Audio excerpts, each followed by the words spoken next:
అన్న ఒకసారి నుంచి ఓకేరా.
నాకు సూపర్ 6 అని ఏం చెప్పారు కానీ ఏమీ చేయలేదు.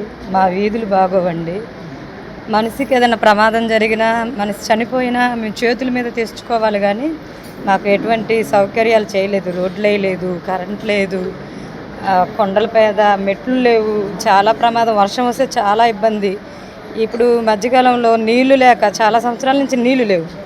ఇప్పుడు ప్రభుత్వంలోకి వచ్చాక నీళ్లు కావాలి, ప్రజల్ని పట్టించుకోవాలన్న ఆలోచన కలగాలి కదండి. అసలు అలాంటి ఏం చేయలేదు. ఇక్కడ వైసీపీలో నుండి ఓ సిస్టర్ మేడం గారు వీళ్ళందరూ కలిసి మాకు నీళ్లు లేవమ్మా, మా పరిస్థితి ఇది అని చెప్పి మాట్లాడినప్పుడు వాళ్ళు మమ్మల్ని మీరు నిలబడండి, మీకోసం మేము పోరాడతామని వాళ్ళు నిలబడి, పొన్నమ్మ గారు ఇంకా బ్రదర్స్ ఉన్నారు, వాళ్ళందరూ కలిసి నించొని మమ్మల్ని అందరినీ అన్ని చోట్లకి ఉన్న ప్రభుత్వం దగ్గరికే తీసుకెళ్ళి వాటర్ వచ్చేటట్టు చేశారు. ఒక వీధికి వస్తే ఒక వీధికి రావట్లేదు. అలాంటి సమస్యలు కూడా ఎదుర్కొంటున్నాము. ఇక మేము కూడా ఓటేసి తప్పు చేస్తామన్న బాధపడుతున్నాము. మాకు అన్ని సౌకర్యాలు వచ్చిన ప్రభుత్వాన్ని చేయాలని కోరుకుంటూ సెలవు ఇస్తున్నాం. ఇండస్ట్రియల్ ఏరియా మాకు గత 30 సంవత్సరాలుగా మాకు నీళ్లు లేవు, రోడ్డు లేదు, సైడ్ కాలువలు లేవు, మాకు సౌకర్యాలు అసలు ఏమీ లేవు. ఇప్పుడు వైఎస్ఆర్ జగన్ పార్టీ గారు వచ్చి పొన్నమ్మక్క గారు అక్కడ మాకు ఇప్పుడు నీళ్ళు వేశారు. ఒక 20 రోజులు అవుతుంది. ఆ నీళ్లు కూడా మాకు సరిగ్గా రావటం లేదు. వాళ్ళు అవి కూడా ఆపడానికి వచ్చారు, టీడీపీ వాళ్ళు వచ్చారు. ఇక్కడ బోరు వేస్తే ఊరుకో, మేము వేయడానికి లేదమ్మా, మేము వెయ్యము అని చెప్పి 3 రోజులు కూడా ఆపేసేసారు రానికోకుండా. పొన్నమ్మక్క ఎట్టయినా ప్రయత్నించేసి బోర్ వేయించింది. బోర్ వేయించిన తర్వాత ఆ నీళ్లు కూడా కొన్ని ఇంటికి వస్తున్నాయి, కొన్ని ఇంటికి రావట్లేదు. అక్కడ మోటార్ ఏదో బిగించాలని చెప్పారు, అది రావట్లేదు. ఇప్పుడు మేము తెలుగుదేశం నుంచి ఇక్కడికి ఎందుకు వచ్చామంటే మాకు ఇప్పుడు దాకా మాకు ఎవరు పట్టించుకోలేదు. మాకు వైఎస్ఆర్ పార్టీ వచ్చి మా పక్షాన ఇప్పుడు మాకు ఎన్నో సంవత్సరాలు నీళ్ళ కరువు, కూడా అది తాగడానికి కొనుక్కోవాలి, వాడుకోవడానికి కొనుక్కోవాలి. నీళ్ళ కొరత, నీళ్లు లేనిదే ఏ పని జరగదు. ఆ నీళ్లు మా ప్రాంతంలో పడినాయి. మా పక్షాన వైఎస్ఆర్ పార్టీ నిలబడి మాకు న్యాయం చేస్తుందని చెప్పి మేము వైఎస్ఆర్ పార్టీకి చేరాము. మాకు ఇంకా మా రోడ్డు ఇంకా బాగుంటుంది, అభివృద్ధి చెందిద్ది అని చెప్పి మేము ఈ పార్టీకి వచ్చాము. ఎర్రబాలెం గ్రామం నుంచి రమారమి ఒక 30 మంది వీళ్ళందరూ కూడా మన తెలుగుదేశం పార్టీకి ఓటేసిన వాళ్ళు చేస్తున్న అరాచకాలు ఒక విధంగా ఎర్రబాలెం గ్రామంలో వైఎస్ఆర్ కాంగ్రెస్ పార్టీ దిమ్మలు పడగొట్టడం, నానా రకాలుగా కార్యకర్తల మీద వేధించడం, అన్నిటికంటే ముఖ్యంగా ఆ కొండ ప్రాంతం మధ్యలో అక్కడ ప్రజలకి నీటి సౌకర్యం లేకపోతే ఒక బోరు వేయించడం జరిగింది కార్పొరేషన్ వారే. రమారమి 20 రోజుల నుంచి దానికి ఎలక్ట్రికల్ మీటర్ పెట్టడానికి కూడా వీళ్ళకి టైం దొరకలేదు ఏమో గానీ వాళ్ళందరూ కూడా లబోదీపమని బాధపడుతున్నారు. తాగడానికి గుక్కడి నీళ్లు లేక, ఇంట్లో వాడుకోవడానికి ఒక చెంబుడు నీళ్లు లేక ఎన్నో రకాలుగా అవస్థ పడుతున్న ఆ ఎర్రబాలు, ఆ కొండ పక్కనున్న వాసులు వీళ్ళందరూ కూడా వాళ్ళ జీవితాలు చాలా దుర్భరంగా తయారవుతుంది. దీన్ని అక్కడ స్థానికంగా ఉన్న తెలుగుదేశం వాళ్ళు వేరే విధంగా తీసుకొని ఒక ప్రాంతం వాళ్ళకి నీళ్లు వదలటం, ఒక ప్రాంతం వాళ్ళకి నీళ్లు వదలకపోవడం, అట్లా ఒక విధమైన డిస్పారిటీ చూపిస్తున్నారు ఆ ప్రాంతంలో. ఇది మంచి పద్ధతి కాదని నేను చెప్తున్నా.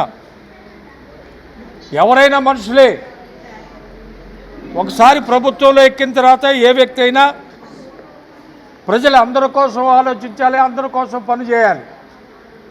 ఏదో ఒక వర్గం కోసం చేస్తాను, ఒక వర్గం కోసం నేను కట్టుబడి ఉన్నాను అనుకుంటే కుదరదు. అది ప్రజాస్వామ్యం కాదు. ఈ విషయం తెలుసుకోవాలి వాళ్ళ ప్రస్తుతం నడుస్తున్న ఈ కూటమి ప్రభుత్వం. ఎందుకంటే చిన్న చిన్న ప్రజల మీద, అభశుభం తెలియని వాళ్ళ మీద పార్టీలను అడ్డం పెట్టుకొని ఎన్నో రకాలుగా వేధించటం.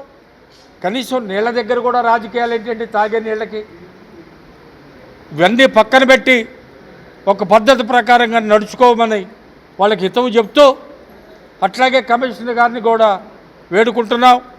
తప్పనిసరిగా ఇప్పుడు ఫోన్ చేశాం, ఆయన మీటింగ్లో ఉన్నట్లున్నారు, తర్వాత మళ్ళీ చేస్తారు, నేను చెప్తాను. అట్లాగే ఏఈ కూడా మీటింగ్లో ఉన్నట్టున్నారు ఇవాళ సోమవారం కాబట్టి.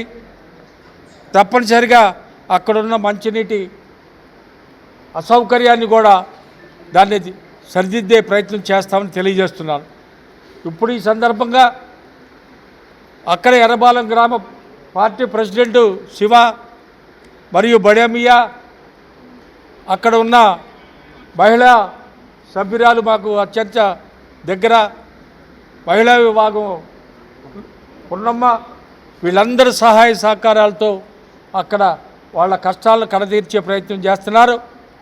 వాళ్ళందరికీ కూడా వాళ్ళ జాయిన్ అయిన రమారమి 30 మందికి కూడా నా హృదయపూర్వక అభినందన తెలియజేస్తున్నాను. అక్క టీడీపీలో ఉండేవాళ్ళు.